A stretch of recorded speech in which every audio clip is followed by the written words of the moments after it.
everyone. Welcome back to Go Call Your Sister. We're so excited to be back with you guys, and we're so excited to be back with one of our very favorite guests, our dad, David Bridgers.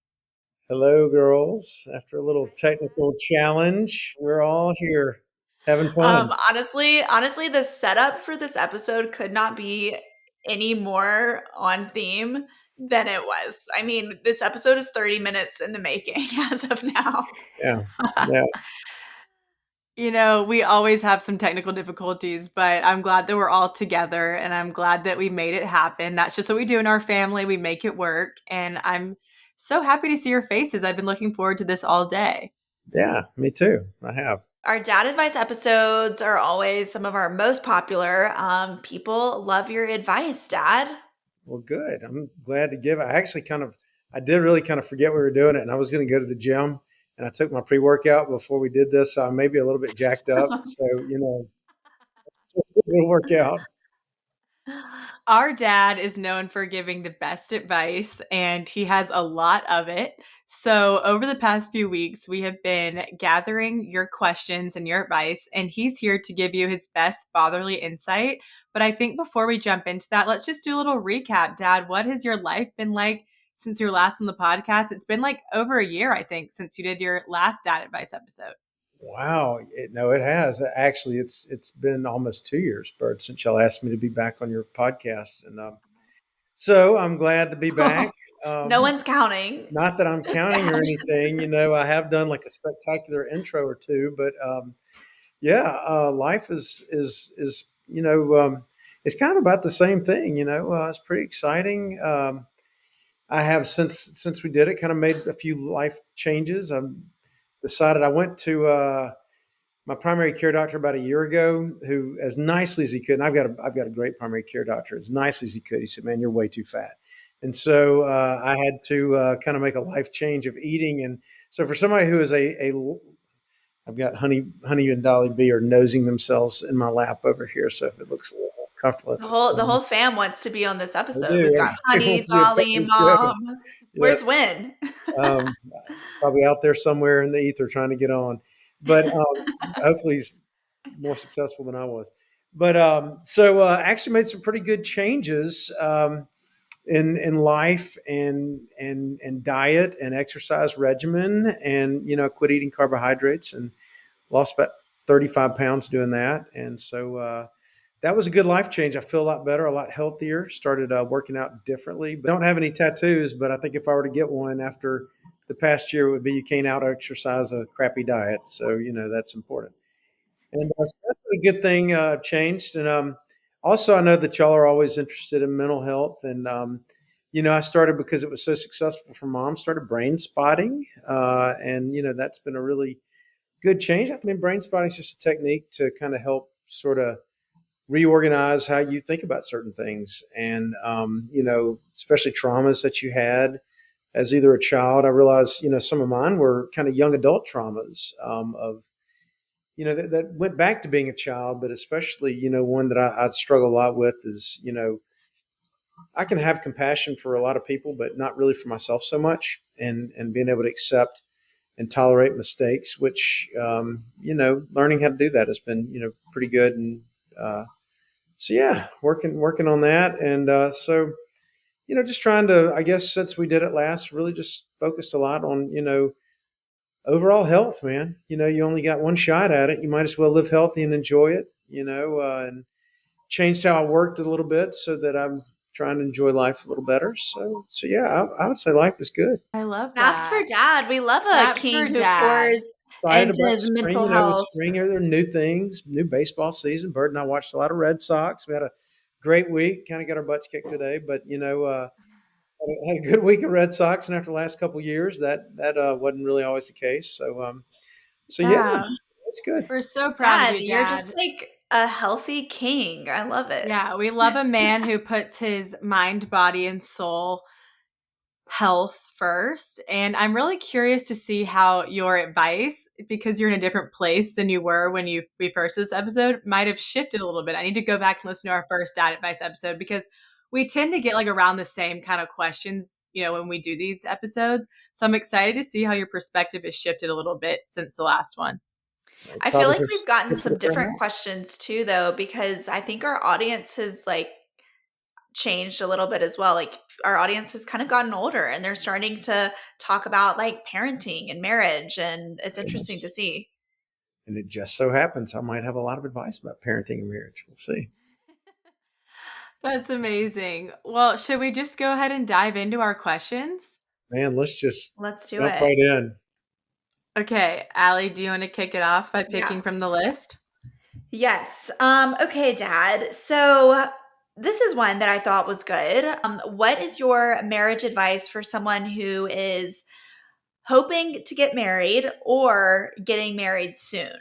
Okay. Well, first of all, and I guess they're kind of the same person. I think that, but a little bit different on the hoping to get married.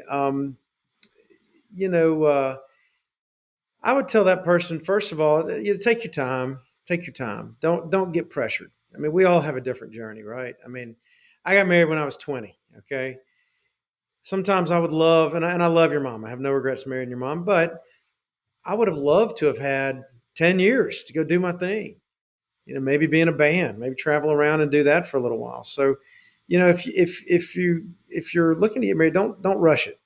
Take your time and then pick wisely, okay? Because you want to be you don't want to stay with that person, all right?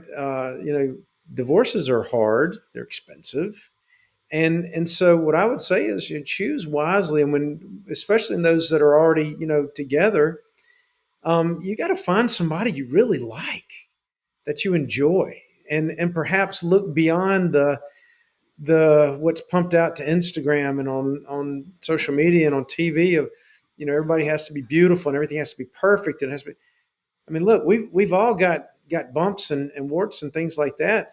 Find somebody you can overlook that stuff and you just like being around, because at the end of the day, I mean, we've been married. This will be our 31st anniversary. And that's what I can say about your mom and I, is that we really like each other.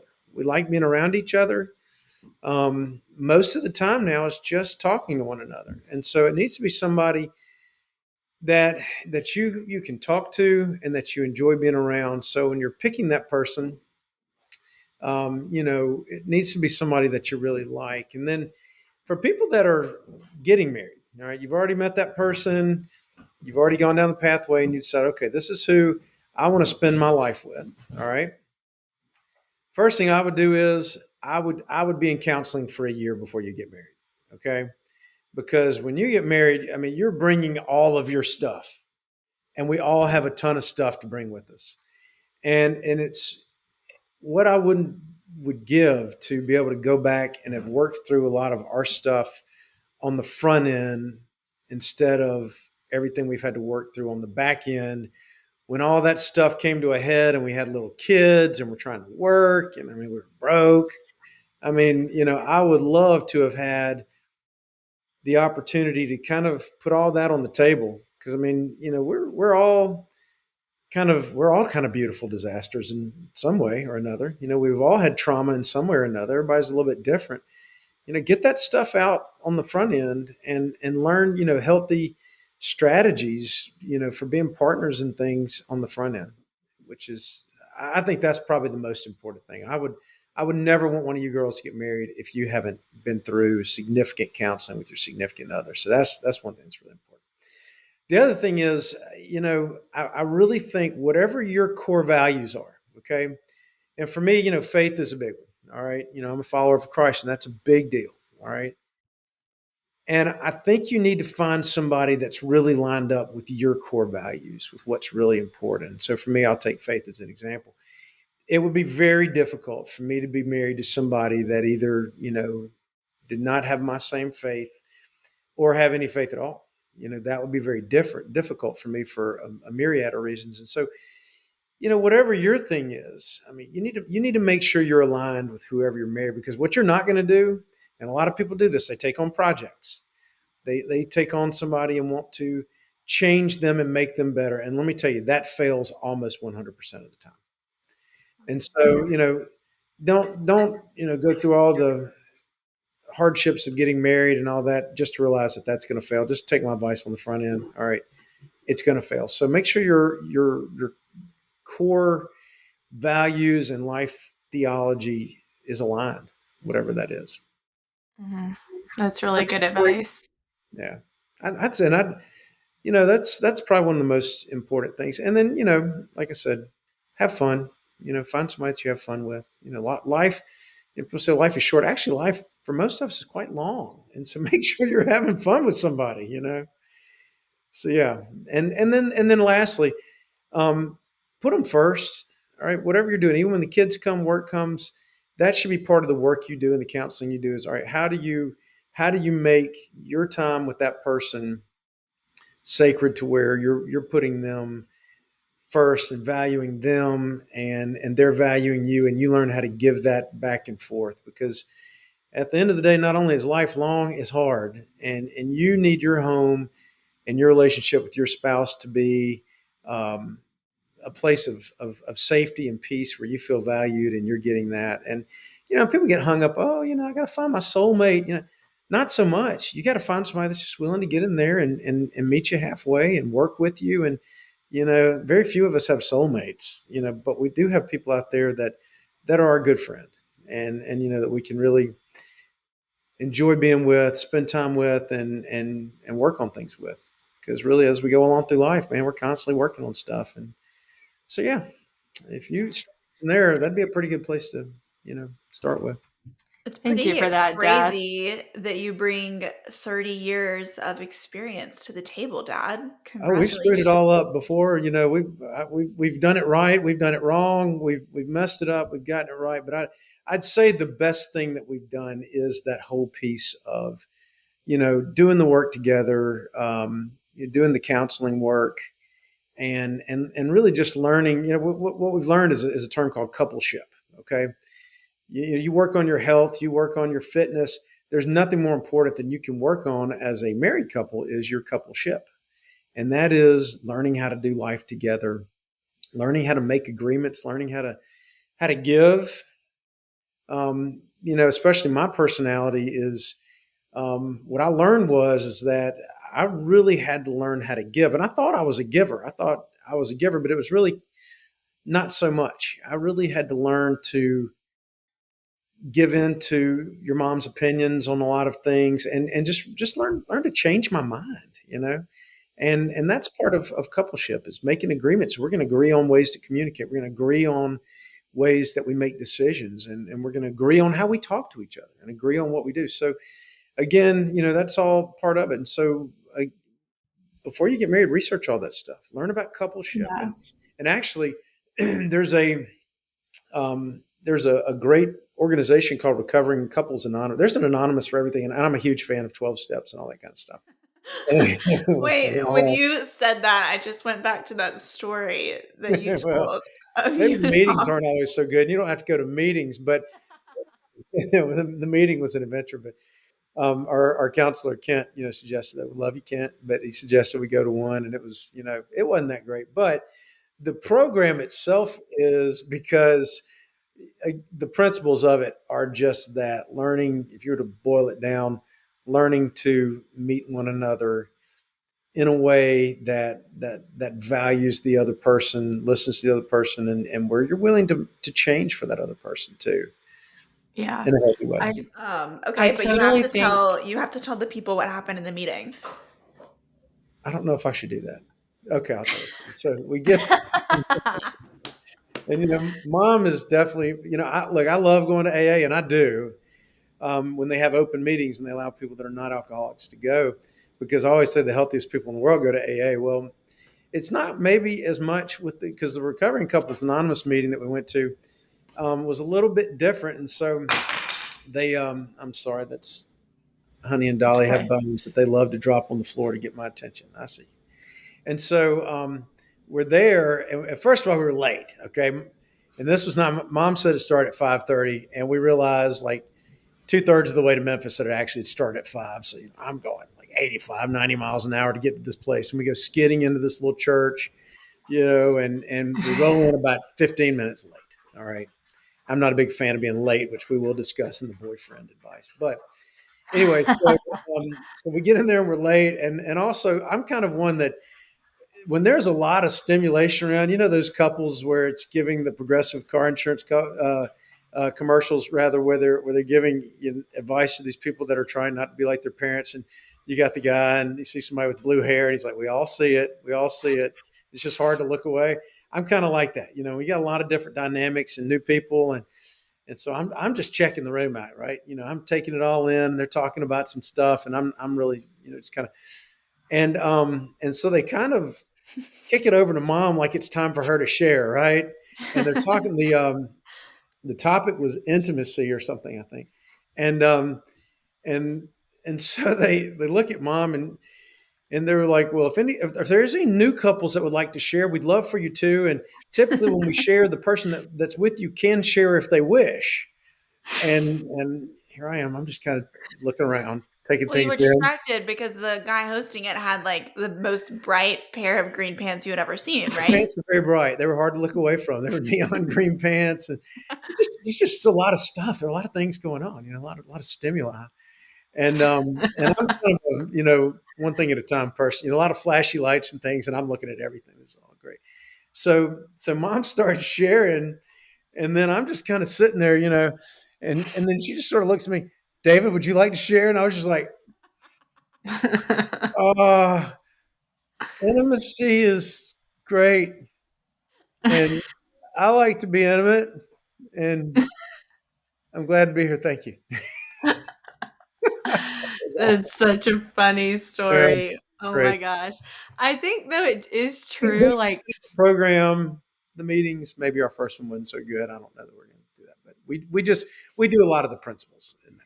yeah. I think that it's really, really evident in any relationship, whether it be, I'm not married, but I could guess that married couples, boyfriends, girlfriends, friendships, if one person is doing the work and the other person isn't, you're never going to meet in the same place. Like you're always going to be running the race faster than them. So I think what you're saying, it's so true. It's something that you have to do together. Like one person can't want it more than the other.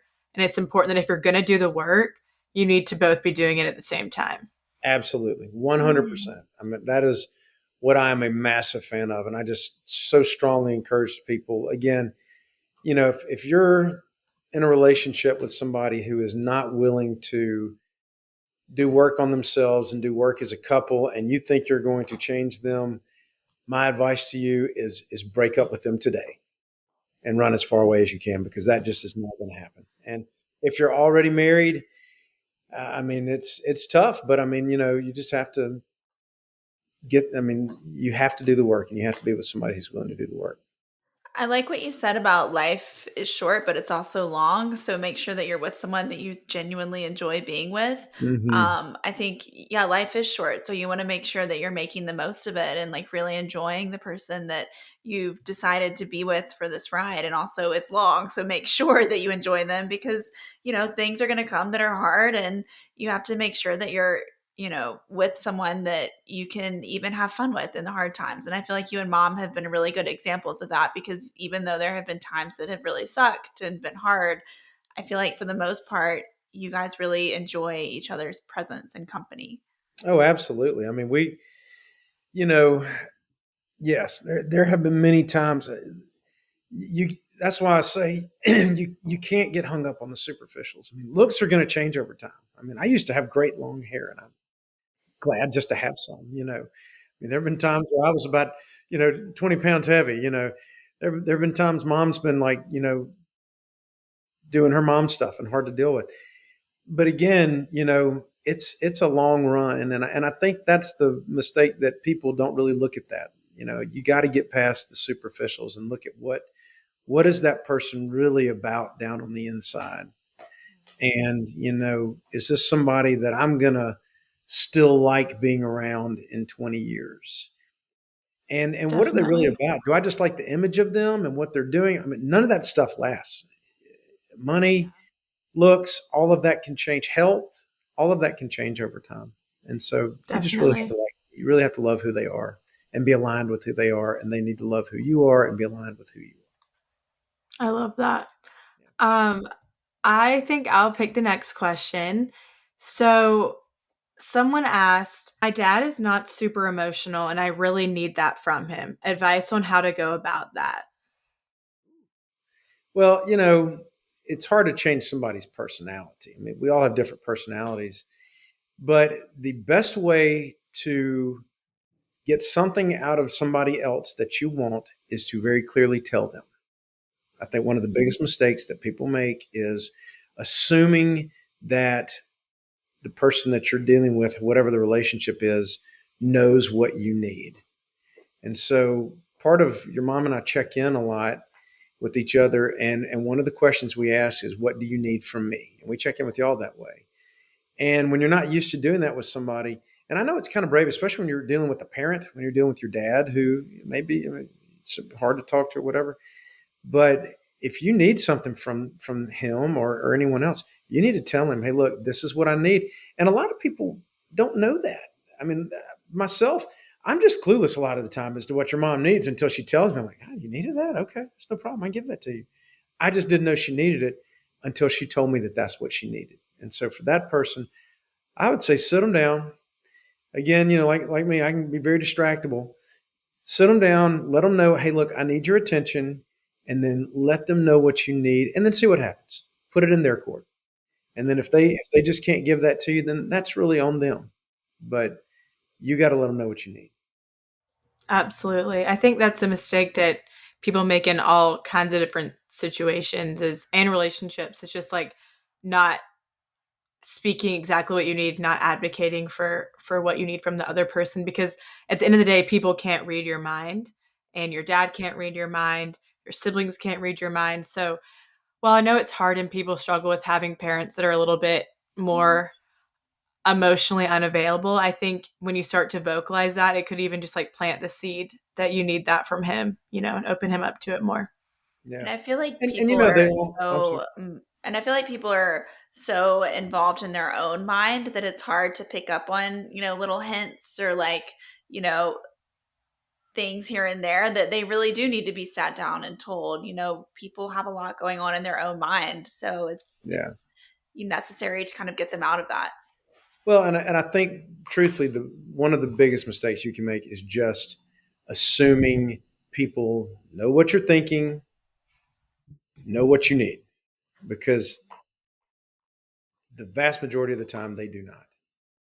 And they just might not be thinking about you like that. And Chris has a saying, all the time, whenever I'm kind of getting off like that, she'll like, David, nobody thinks about David or knows what David needs more than David. Hey, Mario, Mario has Hey made an appearance Mario. with the coffee. look, sit in here. Come Thank on. you.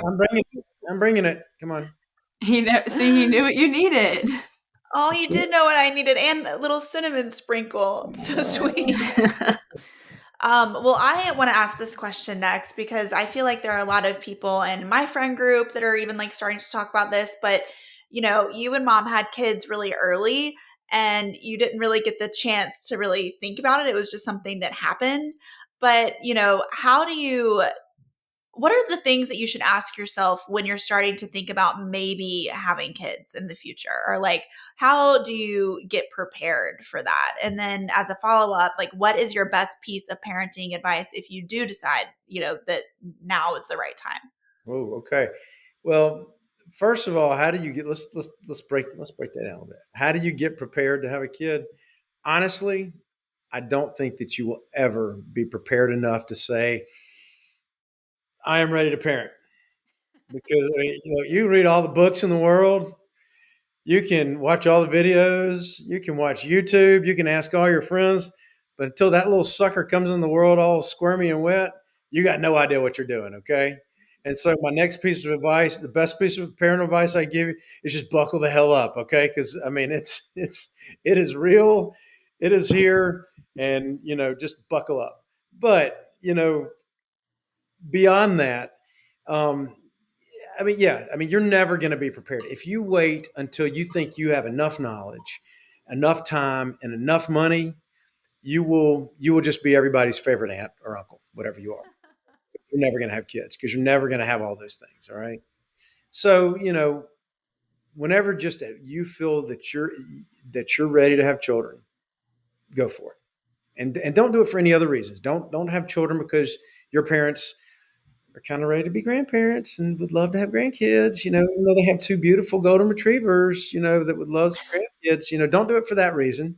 So wait till you're ready, but don't wait till you think that you're prepared, because you're just never going to be prepared. I mean, gosh, I remember when we had you, Al. You're right. We were so young. I mean, and we had no idea what to do. So one thing to remember is, you're the best parent that kid's going to have. They are not going to have a better parent than you. All right. So that's one Mhm. thing to remind yourself.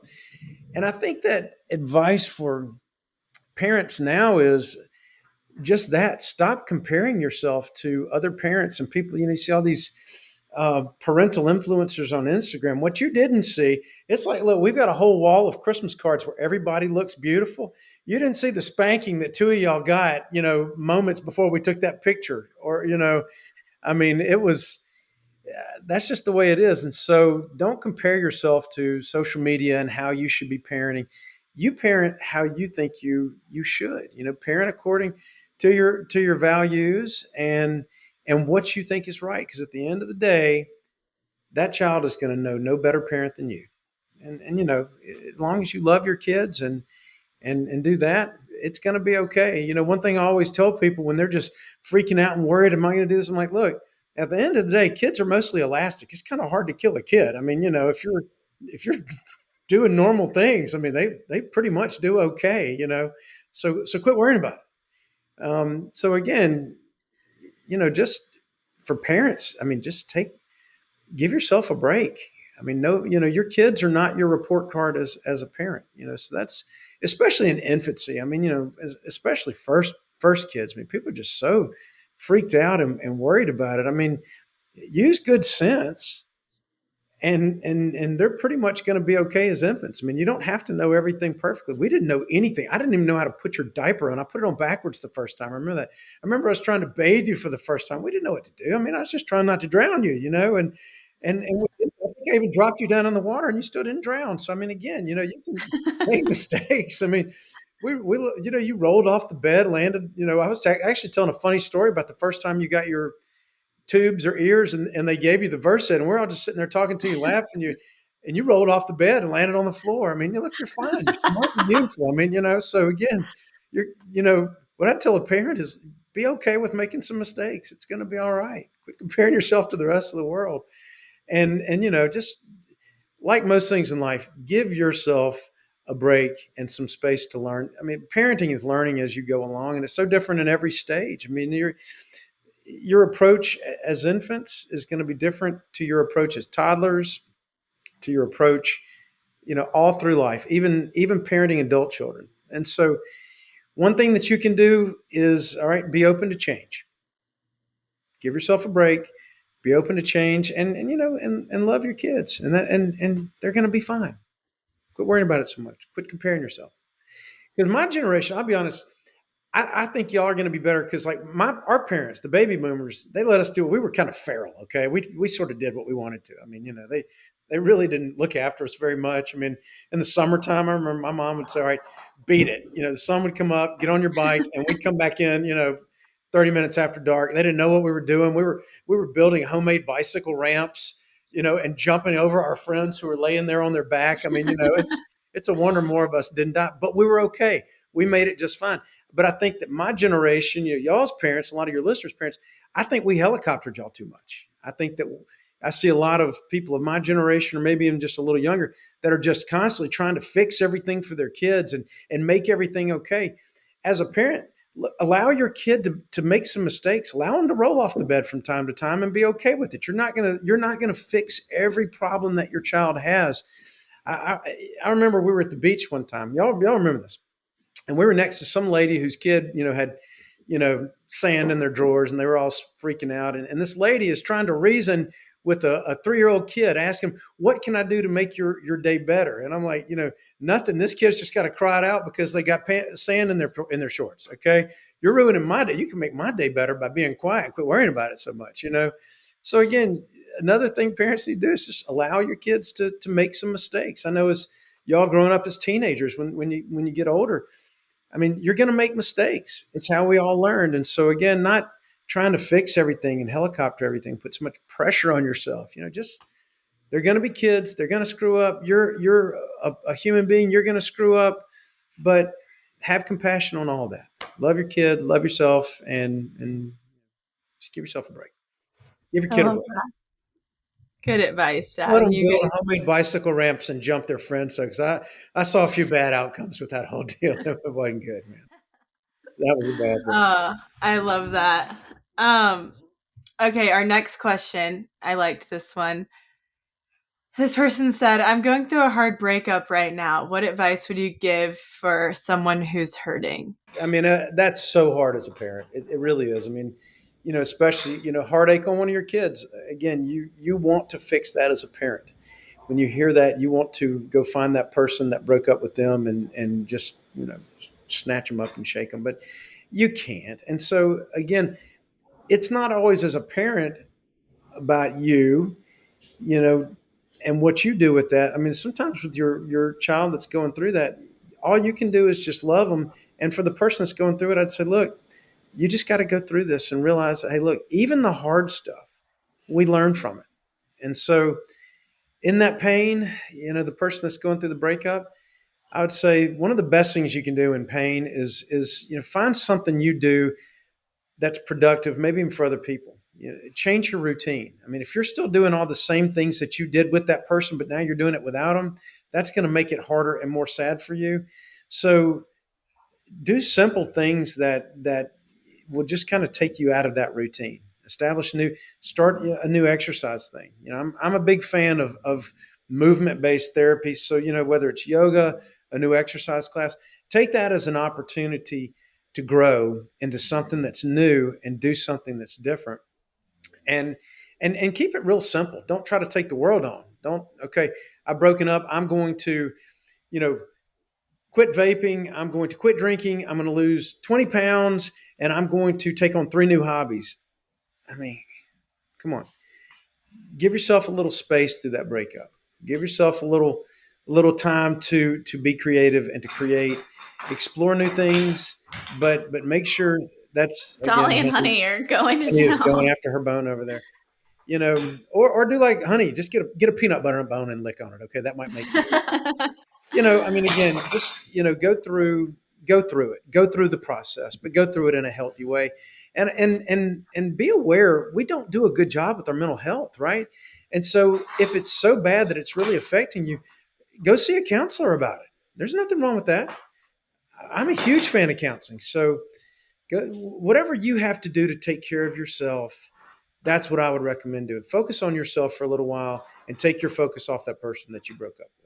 I was doing a meditation this morning about just like the power of going inward and just being still. I think there's a lot of pressure, like when you're going through a breakup, to just like do, and like revenge body and, get over him, blah, blah, blah. But also, honestly, in most things in life, whether it's a job transition, moving, like just the power of going inside and just like really sitting with yourself and tending to yourself as you would like a plant. And it gave the comparison of like, during winter, you see trees and they're covered in snow and they look dead, but there's actually a lot of life happening within. And you'll see that in a couple of months. But yeah, just like you said, really getting still and going inward, I think is great advice. Yeah, I think that and again, for me, faith is a big part of what I do. All right, it's a big part of my life, and my favorite book in the Bible is Psalms 1, where it talks about a person of faith is like a tree that's planted by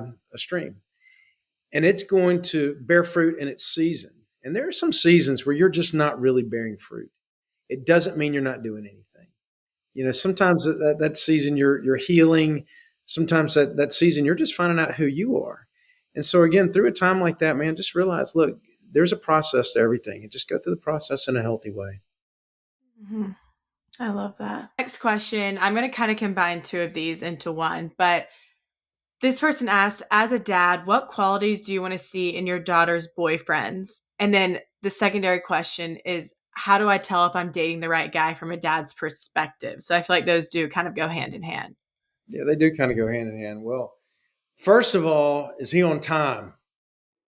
I can't stand somebody who's late. All right. If I'm going to have somebody over for dinner and cook for them, they need to be on time. So that's actually a pretty good characteristic for me. First is, are they on time?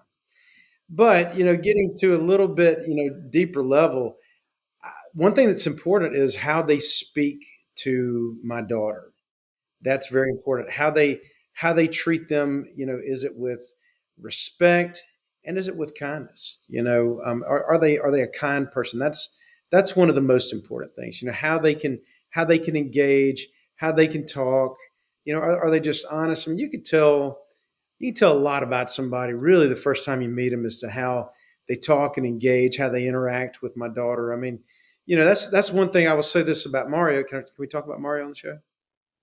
Yeah, we can Oh, I don't talk know if we about talked about Mario. boyfriend. One thing I love about Mario. I mean, he's My he's. boyfriend of a year, we've yet to bring up on the show. Have y'all yet to bring him up? Or have y'all not? Y'all probably y'all. No, we I'm talk about kidding. Mario. That's always me who doesn't want to talk about boys on the show. Yeah. Well, I will say this.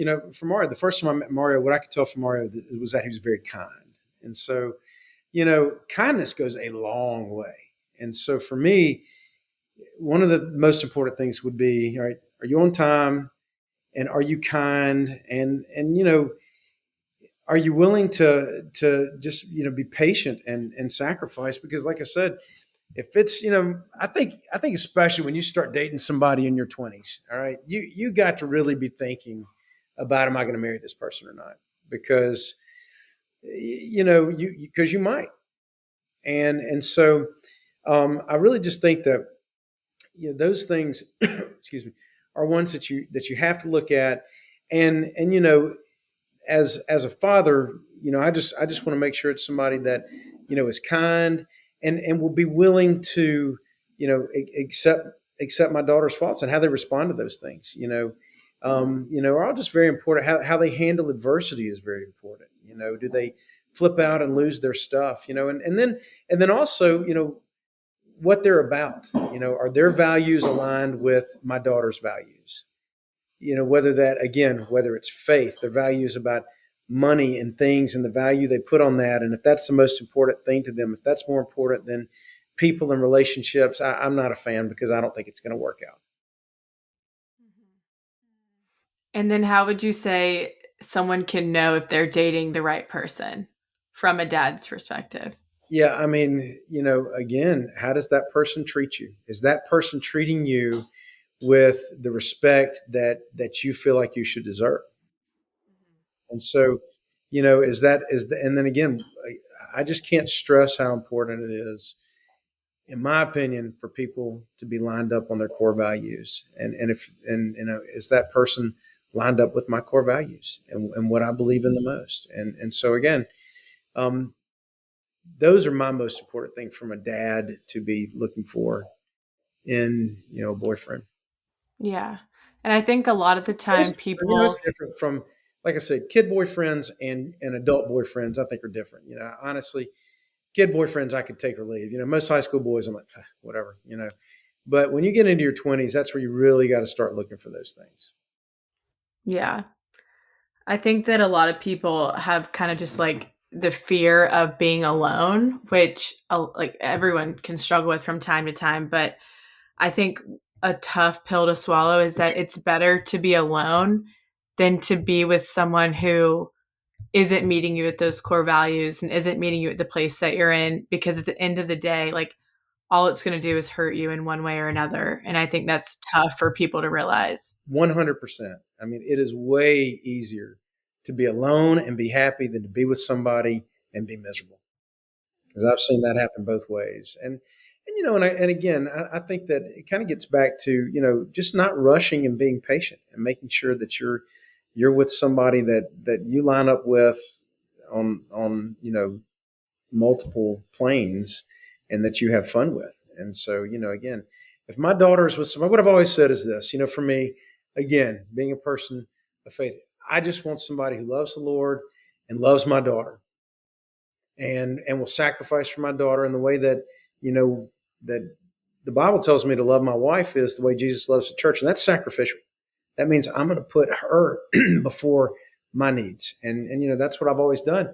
And even when it's been hard, even when I've wanted to be selfish, I've always put her before my needs. And so looking for somebody, that's what I want out of my daughter's boyfriends and perhaps potential son-in-laws, is I want them to, you know, love the Lord, because I know those are y'all's core values, and then also love my daughter the way that Christ loved the church, and that means be willing to sacrifice for my daughter. I love that. This next question is one that I came up with, a personal dad advice. What advice would you give? This is actually a twofold question, so I'll ask the first one. What advice would you give for new business owners? What advice would I give to new business owners? Okay, well, first of all, stay out of debt as much as you possibly can. All right, that's a big one. Nothing will crush your creative spirit like taking on more debt than you can manage. And I have been there before. When we started out our young life, Lord borrowing, I mean, we had to borrow money to get through all of our school, borrow money to have kids, and again, I know what it was like to be in a great deal of debt. So, from somebody who came out of that, that is probably the best advice I can give a young business owner is do not take on more debt than you can manage. And then secondly, um, make sure you're doing it for the right reasons. Make sure that whatever you're doing, that you're willing to put, your heart and your soul and your mind into it, because you believe in it. All right. You don't always have to love it, but you do need to believe in it. Okay. And then on the business side, you need to surround yourself with people who know that business. Okay. And there are professional groups like that out there. I was blessed to have good partners who understood our business, one in particular, and I learned a great deal from them. But any business person, you need a mentor in whatever business that you're going into, somebody who has been there, done that, who has made the mistakes and learned from them, and can teach you about that. And I think mentorship in business is incredibly important, and they're out there. I mean, you can find people that have been in business to help mentor you through that. Okay, so thank you for the advice, Dad. And kind of going hand in hand with that one, what are your favorite qualities about your super smart and entrepreneurial daughters? First of all, I love y'all's creativity. Y'all are always coming up with things that really just amaze me on the creative field. And you're both just so smart, and I love talking to you. But I tell you, my favorite quality is about both of you guys is really just your heart, and how kind y'all are, and just talking to you, and just getting to see the world, through your eyes, because you just have introduced me to a lot of new things. Y'all are both, one of my favorite qualities also is y'all are willing to try new things and introduce new things. And I've learned a lot from that. I learned a lot from your podcast. Y'all have taught me a lot of things on your podcast that I listen to. So, I mean, it's just hard y'all have so many wonderful qualities. I love every part of you guys. Thank Well, you, thank you, Dad. Dad. We love your advice. It's always one of our favorite things about you. Even, when we didn't really want to hear it so much when we were younger, it was always there for It us. helped you, didn't it? It made a difference, didn't it? Look That's like at you that's now. Yeah. I know. That's personal growth because I look back Well, on things in the moment I was so pissed when you were giving me advice, like unsolicited, and then I look back on it and I'm like, "Oh my god, my dad was right." I do what Win I and I can. actually talk about that a lot because he'll say things like, "Oh, I sound like dad," or like, "I'm becoming dad, but dad was right." I usually am. I love y'all, and I love your podcast. It's always so fun. I love listening to y'all talk to each other. I will say this, looking back, especially talking about parenting. One last thing that we always did, we always made sure that you guys loved each other and took care of each other. It's one thing I always told y'all, and I think that as you're raising children, you should tell your children this: is that hopefully one day you're going to be all you have. Hopefully one day mom and I will not be here and y'all still will. And when that day comes, that y'all love each other and care about each other, and that is one thing that as a parent makes me feel really good, is that y'all really do love each other. And so I love listening to y'all talk to each other, and just seeing how y'all interact. And even with Win, I just love watching y'all interact with each other, because that was one piece of advice that you guys took, and you took well, and took it to heart. And even through the hard times, you always come back to each other. So that's fantastic. Oh, I love Oh, that. mic That is drop. something That's something that you guys ingrained into us, and I'm really appreciative of that and the relationship that we have. And now Allie and I we can podcast together, we can start businesses together.